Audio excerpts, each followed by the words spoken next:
How to change Chase Bank password. If you forgot the password to your online banking or your mobile banking of Chase Bank. If it's mobile banking, open up the app. If it's online banking, go to chase.com. Normally, when you're on the login page on the right hand side, you would enter your username and your password and hit the sign in option. But since in this case, you must have happened to forget your password, right underneath the sign in option, there is a blue text that says forgot username or password. Make sure to simply select that option. Once you've selected that option, this is the kind of interface you will see.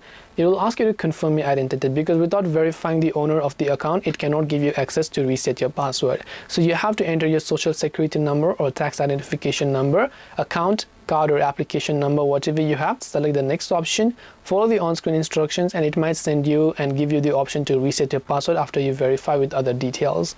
So this way you'll be able to change your Chase password. Hope this video was very helpful. If you have got any more questions, feel free to also leave them down below.